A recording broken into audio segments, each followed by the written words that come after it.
Hey everybody. Today, instead of a pour, which I would love to be doing, I'm doing a commission. It's a dog portrait. And I love doing dogs, so it's going to be fun. The only problem is generally when I get a photograph from people, it's not quite the right angle. It's not very clear. Or their face looks sad, or, you know, there's all kinds of things. So you almost have to piece the dog together if you want to have its body or anything else showing. And I was just going to do its face, but it is a Rhodesian Ridgeback, and they are distinctively known for a ridge along the back of their the fur goes in the opposite direction, and it's the stripe down their back. So she wants a little bit of that to show. This is for a Father's Day gift for a friend of mine that was in high school with me many moons ago. And it's for Father's Day. So I've got to get it painted today and shipped out tomorrow. So I got to move quickly. And I usually work pretty quickly. I'm going to let you watch me paint, but this will be sped up because otherwise you would be bored to tears. I'm going to crank up my music, which I don't get to play in my other videos because of copyright laws and all that. So since this is going to be a video that's sped up, I can play the music and you won't be hearing it. The one thing I wanted to mention is, you know, with me creating this dog portrait, I have to, like I said, put them together in bits and pieces. So this is the photo that she sent me, and when it's blown up on my printer is never prints very good quality pictures. It's a lousy printer, especially if it starts to run out of ink. But so I have two of them. One that I'm going to be tracing over and one that I'm going to refer to, plus I have the photographs on my laptop over here. And this is something you can do on top of your acrylic pours, even if it's just a silhouette. You can make a small outline of a dog. You know, there's so many things you can do. Like I painted a koi fish on a pour that was in the blue, watery looking tones. So basically, you can print your fish out. This is the old-fashioned way. I do this all the time. You can use carbon paper, but all I do is turn my picture over and scrub it with a pencil. And so you're layering up a layer of carbon on the back of your picture with just a pencil. So when it's done, you turn it over and you place it where you want it to be. And then I'm going to tape it so it doesn't move around. And I'm going to make believe that his back is here. Even though he's really sitting down and it's an angle looking straight down at him, she wants a little bit of his back to show. So I'm going to add in an imaginary back that I don't have a picture of. So I'm just going to make sure I get the placement of this correct, because the back will probably come out this way. So that's probably about where I want it. Not a lot of his back is going to show. The main thing is all about his face. I'm doing everything in acrylics. I'm going to pretty much use DecoArt. The thing about DecoArt is they're liquidy. They dry very quickly. I can layer them up very quickly. If I use tube paints, which I love, I like to use them more for a little bit more abstract kind of paintings, or where you want some texture, because the tube paints do have some texture in them. They are thicker. And with a portrait painting, I don't want the texture so much. So after I've taped down my piece, then all I do is I go back around and just roughly draw in the outline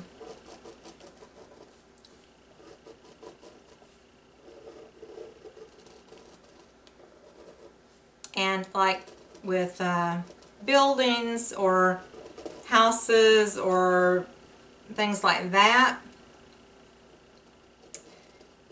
I generally start with the background, painting it first, and then moving on forward towards me. But with pet portraits, I always do the face first, and then I do the background at the end, because you want to kind of see what your dog's going to look like before you put in a background.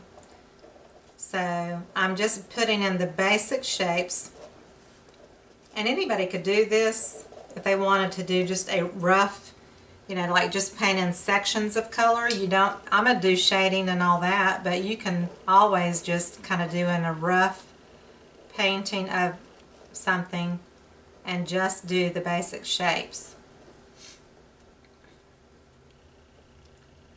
So I'm just kind of putting in the shapes of his eyes. And I actually start usually with the eyes. Isn't that funny? But if the eyes aren't right, then everything else is kind of off. So I always start with the eyes first. And he has like dark fur around his eyes. And he's an older dog, so he's got gray that I'll have speckled in with his coloring. But otherwise, he's kind of like a golden brown color. And see, like this photograph, you can't really tell where his nostrils are. I'm going to have to make up a lot of it. Make sure I get out his little teeth that are down here. And they're in bits and pieces.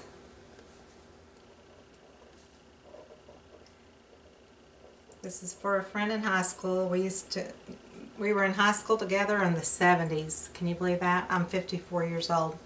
So that just tells you, whew, time flies. Okay. So I think like part of his body shows here, but because I'm going to have him look like he's standing, I'm not going to do that part. And here's part of his body in a paw. So I may, like this is his body there, so I'll probably draw that in. And I may go ahead and put his little paw down here. Like the other one's not showing because his face is covering it. She said he's a big dog. He weighs 100-something pounds, so he's not a little thing for sure. But like his foot blends into the shadows because he's on a wooden floor, so like I said, I have to really kind of guess at a lot of this.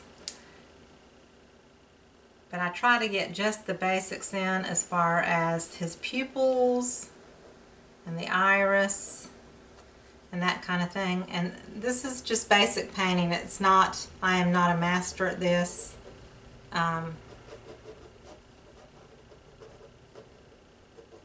It's just kind of a happy feeling kind of dog portrait. I like to do those. So I'm doing a little bit of lines, but this is all going to get painted over. So for what it's worth as I trace it on here. So then I lift up a piece of tape and I peek under just to make sure that it's showing up, that I pressed hard enough. If you don't press hard enough, it's not going to show up. And then you wasted all that time tracing.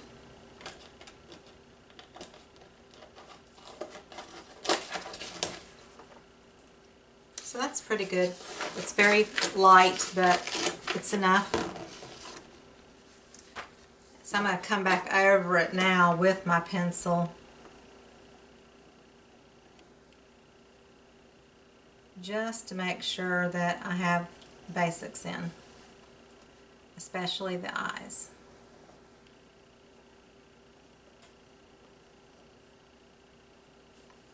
His little nose, his big nose. And his pink tongue and his canine teeth. But like I said, all this is going to get painted over. Is just kind of a first road map of filling in color. So now this is the part that I have to make up. This part here. That's the hard part. I have a picture of him with his back showing, but he's at a totally different angle. You can watch the rest of it. I'm going to turn on my music and you can just sit back and relax and watch if you'd like.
Okay,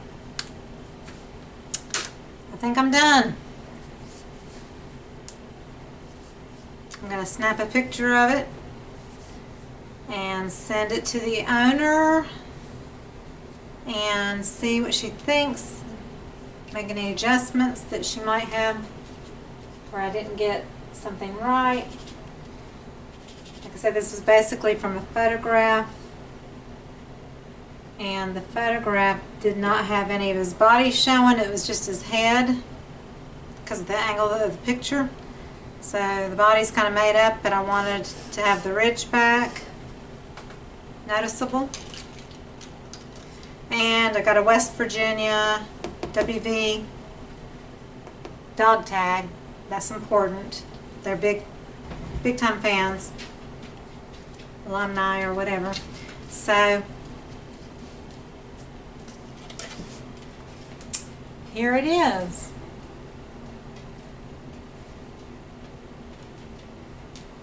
Can you see that? There's the bottom and there's the top. And I just did the insinuation, a little bit of like some butterflies or something to get the dog's attention. So bring you down. There's the dog. I don't know if these lights make things look funny. Try it without the lights. I don't know if that helps or not either. But there's the painting. And I'll send it to her and see what she thinks. Thank you for watching.